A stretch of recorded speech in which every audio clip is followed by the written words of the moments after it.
신바람 사연 아파트. 오늘의 사연 시작하겠습니다. 결혼한 지 이제 1년, 달달한 신혼생활을 즐기고 있는 30대 여자입니다. 결혼은 지금의 남편과 한 게 처음이지만 사실 저는 5년 전에 결혼 문턱까지 갔다가 파혼했던 과거가 있어요. 이미 다 극복한 이야기이기도 하고 이게 뭐 숨길 일인가 싶어서 남편에게도 전부 오픈한 이야기입니다. 5년 전 이야기를 이제 와서 하는 이유는 따로 있어요. 그때 당시 파혼하면서 미처 하지 못한 말을 얼마 전에 한 번에 다 쏟아낼 수 있었거든요.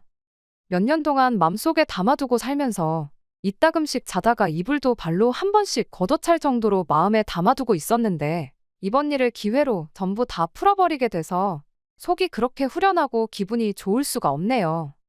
마음 같아서는 사연에 그 자식, 개자식 하면서 쓰고 싶은 생각이 굴뚝 같지만 편의상 남자친구라는 호칭으로 사연을 적도록 하겠습니다. 저랑 파혼을 했다는 그 남자친구는 제가 사회생활 시작하고 얼마 되지 않아서 알게 된 사람이었어요. 저보다 나이가 2살이 많았고 대기업 사무직으로 일을 하고 있었지요. 나이는 2살 차이가 났지만 저도 남자친구도 입사 첫 해를 보내고 있던 신입사원으로 사회생활 시작한 시기는 거의 비슷했어요. 서로를 알게 된 지 얼마 지나지 않아서부터 연애를 시작했고 그렇게 3년을 더 만났습니다. 남자친구 나이가 32이 되면서 집에서 빨리 결혼하라는 압력이 들어온다는 멋없는 청혼을 받게 되었고 아무튼 그렇게 결혼을 약속하게 되었어요. 결혼 이야기가 나오자마자 남자친구가 제게 먼저 제안했던 게 있는데 결혼은 반반 결혼을 하는 게 좋겠다는 말이었습니다. 그때 당시에도 남자가 집 해오고 여자가 혼수를 해온다는 말은 옛말이나 마찬가지였고 다들 반반 결혼을 선호하는 분위기였습니다.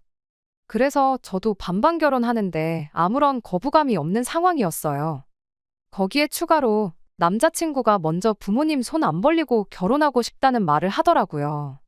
저는 흔쾌히 알겠다 했고 자신있게 부모님 손 벌리지 않고 반반 결혼하자고 먼저 말을 꺼냈으니 당연히 저는 남자친구가 모아놓은 돈이 꽤 되는구나 하고 생각을 했었어요.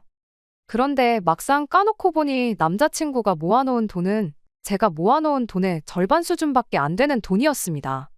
제 통장에 얼마가 있는지 확인한 남자친구가 돈을 어떻게 이렇게 잘 모았냐며 칭찬을 해주긴 했는데 그 말을 꺼내는 표정이 어찌나 당황스러웠는지 굳어버린 표정을 감추지 못할 정도였어서 그때 대번에 돈을 많이 안 모아놨다는 사실을 눈치챌 수 있었어요.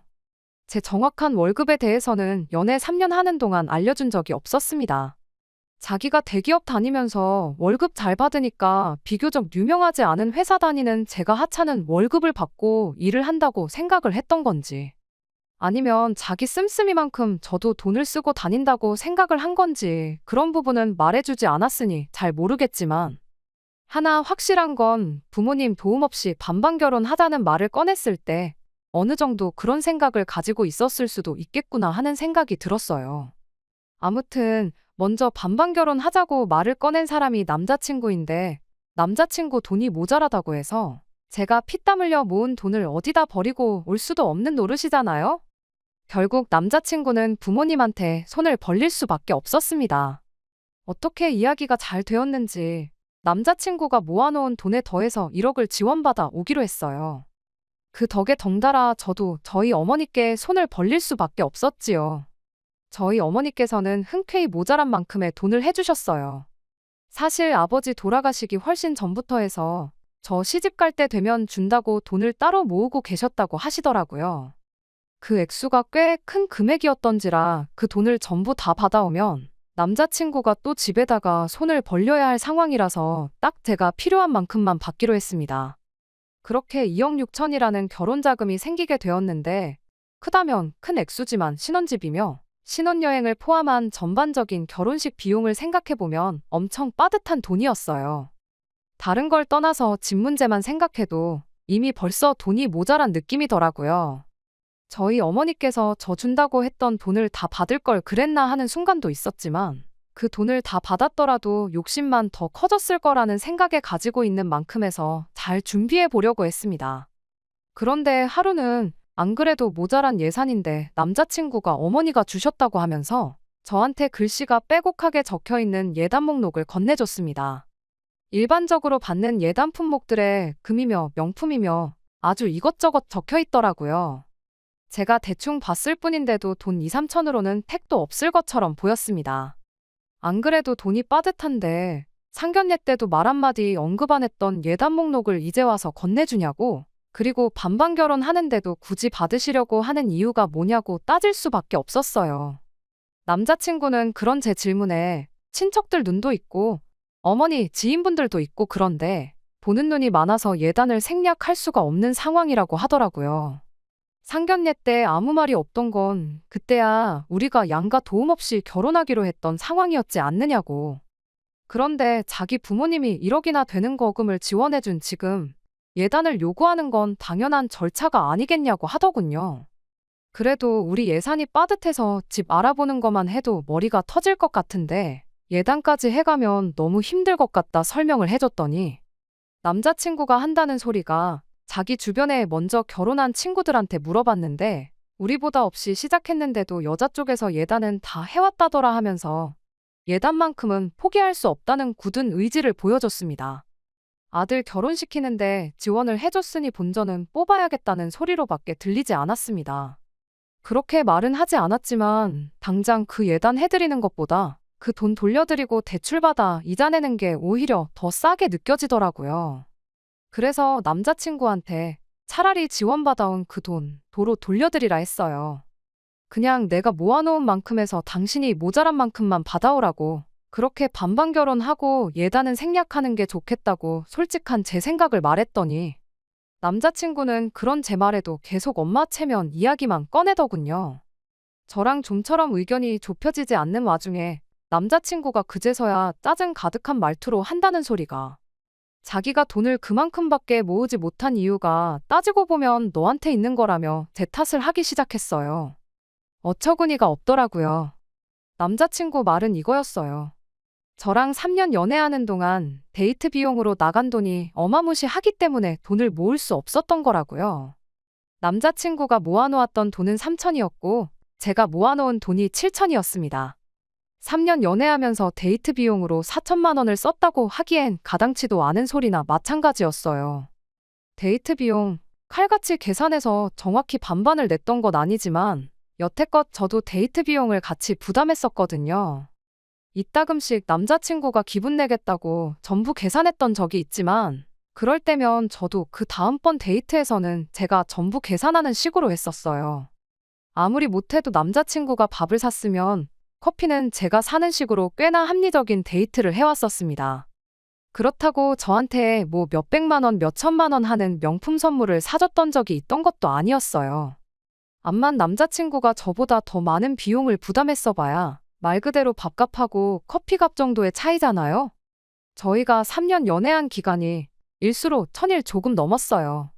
그 긴 일수 동안 저희가 하루도 빠짐없이 매일같이 만나 데이트를 했다고 치고 남자친구가 밥 사고 제가 커피를 샀다고 쳐서 넉넉 잡아 남자친구가 저보다 하루에 3만 원씩 더 썼다고 쳐서 계산을 해봐도 그 금액이 3천만 원밖에 안 돼요. 여전히 1천만 원이 부족한 계산이죠. 그러니 남자친구가 데이트 비용을 내느라 저 때문에 못 모았다는 말은 말도 안 되는 억지밖에 되지 않았지요. 그런 건 계산도 안 해보고 저랑 데이트하느라 돈을 못 모았네. 지가 그때 얼마를 더 썼네. 이딴 소리를 하고 있으니 어이가 없었습니다. 결국 그날 예단에 대해서는 그렇다 할 합의점을 찾지 못했는데 집에 가서 어머니한테 이 사실을 알리니 어머니께서는 당신이 돈을 해줄 테니 그냥 해달라는 거 해주라는 식으로 나오셨어요. 어차피 저 결혼할 때 전부 다 주려고 했던 돈 그거 다 안 받아가지 않았느냐 하시면서 그 돈으로 해주는 거니까 걱정 말라고 하시는데 엄마 주머니 사정이 걱정돼서 그러는 게 아니라고 얼토당토 않은 계산법 운운하면서 어떻게 본전 찾아가려고 하는 게 뻔히 보이는데 원하는 대로 해주고 싶지 않은 거라고 했죠. 제 말에 저희 어머니는 괜히 해달라는 거 안 했다가 결혼 생활 내내 시댁에서 너를 고깝게 보고 싫은 소리 하고 그렇게 내버려 둘 바에 그냥 두 눈 꾹 감고 해달라는 거 다 해주고 제가 앞으로 생색을 내는 게 더 나은 방법 아니겠냐 하시더라고요. 어머니도 남자친구 집에서 하는 꼬라지가 마음에 안 들긴 하지만 돈이 없는 것도 아니고 어차피 제가 필요했으면 전부 다 저한테 줬을 돈인데 그냥 그쪽 집에다가 내 딸 앞으로 잘 봐주시라 뇌물 바치는 거라 생각할 테니 괜히 그걸로 스트레스 받고 그러지 말라셨습니다. 어머니 말씀에도 저는 도무지 이 상황을 이해하기도 싫었고 받아들이고 싶지 않았지만 결국 어머니의 설득 끝에 예단을 해가기로 했습니다. 이래저래 견적을 내보니 2,500 정도 들어가더라고요. 언짢기는 했지만 어머니 말대로 좋은 게 좋은 거 아니겠냐 생각하려고 노력했어요. 예단 이야기가 해결되니 남자친구 집도 더 이상 번거롭게 굴지 않았고 그 뒤로부터는 결혼 준비가 일사천리로 진행이 되기 시작했습니다. 그렇게 결혼식 날짜까지 다 잡히고 청첩장도 돌릴 만한 사람들한테 다 돌린 상황이었어요. 예단 문제로 티격태격하긴 했지만 남자친구랑도 더할 나위 없이 좋았고 제 첫 해외여행이나 마찬가지였던 신혼여행 생각에 한참 들떠있던 어느 날이었는데 언젠가부터 어머니가 안색도 안 좋고 평소랑 다르게 너무 쉽게 지치고 힘들어하셔서 어머니를 모시고 병원을 다녀오게 되었습니다. 그리고 그때 어머니가 간암 판정을 받게 되었습니다. 제 결혼이라는 경사를 앞두고 어머니가 간암이라는 사실을 알게 되니 세상이 무너지는 것 같았어요. 그래도 한숨 놓을 수 있었던 건 암이 그나마 초기에 발견되었고 초기라면 완치율이 높다는 사실을 듣게 되었기 때문입니다. 어머니가 좀 힘드시겠지만 결혼식도 참석할 수 있을 정도였고요. 그런데 저희 어머니가 암이라는 소식을 들은 남자친구 집에서 아주 난리가 났더군요. 저희 어머니 걱정 때문에 난리가 난 거였으면 참 마음뿐이라도 감사스러웠겠지만 애석하게도 그 난리는 저희 어머니 걱정 때문에 그런 건 아니었습니다. 당시 예비 시어머니였던 남자친구 어머니한테서 저한테 직통으로 전화가 걸려왔어요. 결혼 준비하는 내내 남자친구 어머니와 할 이야기가 있으면 남자친구 통해서 했지. 제가 직접 연락하거나 저한테 직접 연락이 왔던 적은 한 번도 없었거든요. 그 덕에 붙일 정도 거의 없는 거나 마찬가지였는데 통화를 하고 나니 거의 없던 정도 뚝 떨어지더군요. 전화로 저희 어머니 상태가 어떤지 심심한 위로의 말을 건네기는커녕 전화 받자마자 저한테 한다는 소리가 아무리 어머니가 암이라도 나한테 해오기로 했던 예단건에 대해서는 절대로 차질없게 잘 준비하라는 소리였으니까요. 어이가 없어서 말이 안 나와 입만 뻐끔거리고 있었는데 사람이 약속을 잘 지켜야 하는 거라며 첫 단추부터 이상하게 끼울 생각 하지 말라고 하는 겁니다. 그 말을 들으니 애초에 첫 단추부터 안 끼우는 게 맞겠다는 생각이 들었어요. 하지만 먼저 대화로 풀어보는 게 좋겠다 싶어서 그 길로 남자친구를 불러냈어요. 그 무례함에 대해 사과를 받기 전까지는 저도 도통 기분이 풀리지 않을 것 같아서 남자친구한테 이게 무슨 상황이냐 한마디 따질 생각이었지요. 남자친구는 걱정이 가득한 눈빛으로 저희 어머니 때문에 제가 속이 아니겠다며 걱정을 해주더군요. 이어서 말하길 우리 그냥 신혼집 구하지 말고 장모님 집에 신혼살림 차려서 같이 지내는 게 어떻겠냐 묻더라고요. 거기서 말이 끝났다면 엄마는 개차반이라도 자식은 정상이구나 그렇게 생각하고 파혼까지는 생각도 안 했을 거예요. 하지만 이어진 남자친구 말에 저는 파혼을 결심하게 되었습니다. 자기가 간암에 대해서 좀 조사를 해봤다고 말을 꺼내면서 완치율이 뭐 30%도 안 된다더라. 초기에 발견됐어도 결국엔 다 죽는다더라 그딴 소리를 꺼내더니 어차피 장모님이 암으로 돌아가시면 그 집이 우리 집 되는 거 아니겠냐며 그러면 우리 신혼집은 따로 구할 필요가 없으니 지네 엄마가 해준 1억 원을 돌려드려도 되는 거 아니냐입니다. 사실 집에서 그 돈 해준다고 빚을 좀 지게 되었는데 괜히 돈을 이중삼중으로 낼 필요가 있냐는 소리를 하는데 그 길로 제가 남자친구 뺨싸다귀를 한 대 올려붙였습니다. 그 더러운 입으로 우리 엄마를 장모님이라고 부르지 말라고요. 결혼식장까지 가서도 모르는 게 결혼이라는 말 못 들어봤냐고. 길게 말할 것도 없고 너네 같은 집구석하고 더 얽힐 생각 없으니 파혼하자고 했어요. 남자친구는 재미없다고 농담하지 말라고 하면서 처음엔 제 말을 못 믿는 듯한 눈치였지만 그 뒤로부터 오는 연락 다 무시해버리고 비행기표며 결혼식을 위해 예약한 것들 다 취소해놓고 그러니 그제서야 뭔가 잘못됐다는 걸 느낀 건지 저희 집 앞까지 찾아와서 잘못했다고 빌기 시작했습니다. 그간 만나온 정이 있으니 더 못 볼 꼴 보기 전에 더는 찾아오지 말라고 뭐 그렇게 매일같이 찾아와 사과하는 남자친구를 뒤로하고 파혼하게 되었습니다. 처음에는 저희 어머니도 당신이 괜히 아파가지고 딸 결혼이 날라갔구나 안타까워하셨는데 생각해보니 그딴 집구석에 우리 딸 시집을 보냈으면 죽어서도 편하게 눈을 못 감았었을 거라며 차라리 잘된 일이라 하셨어요. 저는 어머니한테 왜 죽는다는 생각을 하냐고, 병원에서도 완치가 가능하다고 하지 않았느냐고 그냥 지금부터 치료 잘 받고 그러면 된다고 했죠. 간절히 바라면 이루어진다고 했나요? 결국 어머니는 암을 이겨내시고 완치 판정을 받으셨습니다. 하지만 재발할 확률도 있어서 병원에는 앞으로도 계속 다니셔야 하지만요. 그리고 저는 어머니 모시고 병원 다니면서 인연을 키워오기 시작한 내과 선생님과 작년에 결혼식을 올리게 되었지요. 그렇게 파혼하고 나서 결혼 생각은 꿈도 꾸지 않았는데 똥차가고 벤츠가 온다더니 그 말이 그냥 재밌자고 하는 말이 아니구나 싶었습니다. 그리고 사연 시작하면서 말씀드린 대로 신혼 분위기 만끽하면서 매일을 즐겁게 잘 살고 있어요.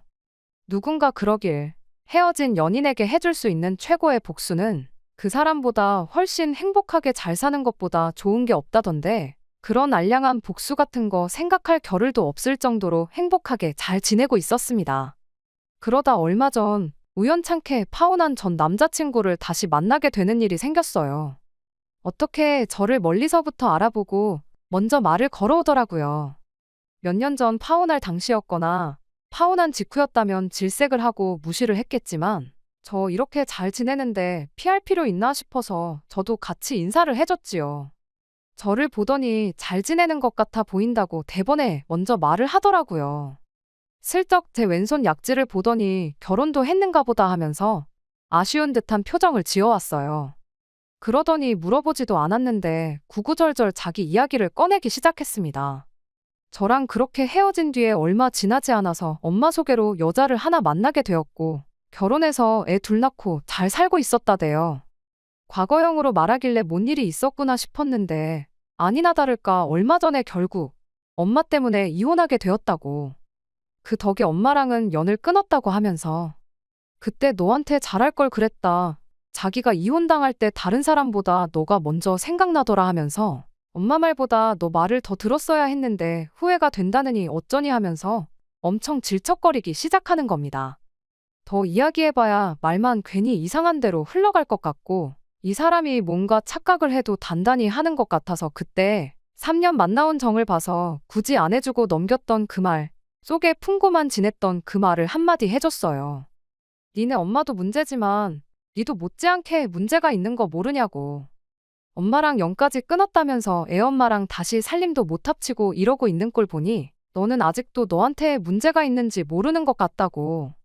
이렇게 나한테 옛날 이야기 할 시간 있으면 집에 가서 네 인생부터 돌아보고 자기 객관화 좀 해서 남 탓 좀 그만하라고 했어요. 제 할 말 다 끝내고 다음부터는 이렇게 우연찮게라도 만나지 않았으면 좋겠다. 마주치더라도 제발 나 모르는 척하고 그냥 네 갈 길 가달라 말하고 뒤돌아서 집으로 와버렸습니다. 옛정에 호소하면서 옛날 이야기하면 뭐 이제 와서 행복하게 잘 지내고 있는 제 마음을 돌릴 수 있을 거라고 생각했던 걸까 싶네요. 정말 다시는 꼴도 보기 싫은 사람과 재회한 건 짜증나는 일이지만 그때 마음 약해져서 해주지 못한 한마디 해줘서 그런가 속 하나만큼은 후련해졌네요. 지금 저는 더할 나위 없이 행복하고 어머니까지 완치 판정을 받은 지금 솔직히 그때 파혼하게 된 게 제 인생에 있어서 운이 좋았던 거라 말할 수 있겠네요. 지금 행복한 만큼 앞으로도 계속 이렇게 행복하면 좋겠습니다. 끝까지 들어주셔서 감사합니다. 오늘의 사연은 여기까지입니다. 구독과 좋아요, 알람 설정 부탁드리고 더 좋은 사연으로 다시 찾아뵙겠습니다. 감사합니다.